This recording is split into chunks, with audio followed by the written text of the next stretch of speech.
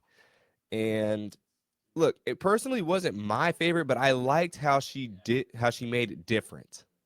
You know, if somebody's I've learned the last couple years, especially, I mean, ever since growing up, music, you're always going to garner to some things that we're familiar with. That's what we're attracted to, as well as people. But how to really grow and how to really evolve is to go towards things that we maybe don't initially like at first glance or first hearing. And we give it a little time to settle in and grow. And I think this is what this was with me initially when I had heard it. I was like, but then once I gave it some time, I'm like, wow, this is really different. I've never heard anything like this before. And that's kind of what brought me to appreciate it more so. And it was quality. She came with the bars as well. So the originality, I'm never going to be mad at that. And she came with it. She definitely came with it. So shout out to Surah Ali for that. I still want to know what R plus N plus F is, but hey, if you find out, let me know. And finally, and the judges liked her as well. And then lastly, we got my brother Jay Taj. Now. They saved the best for last. Jay Taj. Now, Jay Taj kind of got an Ice Cube vibe. He definitely feels like he has a 90s essence to him. You know, he always got the shades on inside. He just got that swag, you know, he got that 90s swag. And his song is called Believe Me. And he explains how, you know, his father died, I believe, 12 years ago.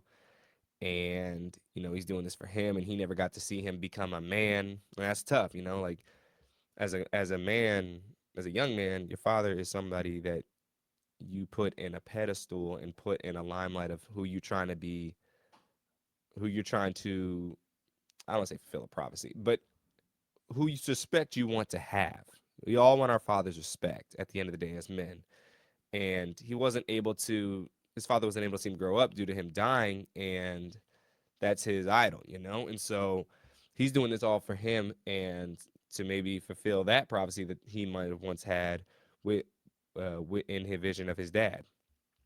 And it had spook. This song he came out, he started out, he had spooky vibes, real lurky like he's lurking in the swamps about to attack. And he did he a snap and bite. This brother came with it, man. This brother came with it.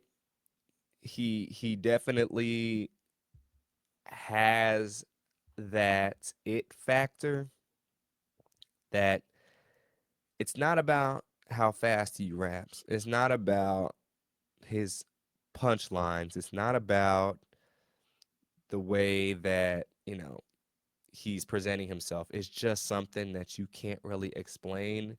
It's like he has that star factor.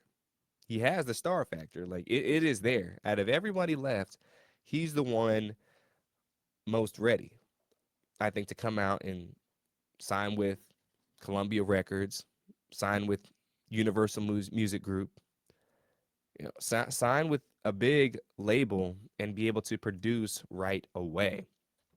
And he came with it all. He came with it all. And I'm glad they put him last because he just destroyed it. Now, I still think that Jax with an X, her single in this single challenge, just based off like everything, was the best, but he was right after her. I'd say that. Um, I'd say everybody in this episode definitely came with it. I'd say those two were first. Then I'd probably say Tia P would be next. Then I'll give it to Dre TL. I wasn't the biggest fan of his performance, but I did think he was top four for sure. Um, then I would say who would be next? Who would be next? Um, there's only 7 people left. I already named four. Yeah, then it would have to be Sir Ali, and then that just leaves the two people who I think should go home, which should be our friend Yoshi Vintage, because she did the worst by far, And Detroit Diamond. I think Detroit Diamond came, she killed it, but I just don't think that her performance deemed worthy of moving on to the next round. And it's a shame because she beat out one of the best competitors, Dono, in the last round, which I wish it would have loved to see in this round. But that's just how the cookies crumble. I think, yeah, COC Vintage and Detroit Diamond are out of here. But we'll see what happens. We'll see what happens. And this episode was fly, y'all. So like I said, check out. It wasn't. I mean, they just did their performances, 4 performances. That was it. And yeah, I mean, each one they explained, did their photo shoot, the reason behind it. They did the beat. And J Taj with his also, he broke down the whole. He wanted to break down everything and start from scratch too. Like he really had a vision he wanted to go with, but he had a really unique style and flavor that he wanted to come out with the single as well. So I just think he has the whole package, in my opinion. But we'll see. We'll see next round. If he makes it on, which I think he will, and if the judges agree with my opinion, but we'll see. But anyways, y'all, that's it for episode 7. It was a pretty straight and forward one here. Nothing crazy going down. And Glorilla, I think Glorilla did a good job as judge. She definitely kept it real more than all the other judges, in my opinion. And hey, Glorilla, I think she's gonna be the next level of like Megan Thee Stallion. I think out of all the rappers coming up, she's gonna be that next one to really take over and be on everyone's song. So, anyways, y'all, thank you for joining me, and until next time, I will see you then. Peace, blessings, deuces, and have a great rest of your day.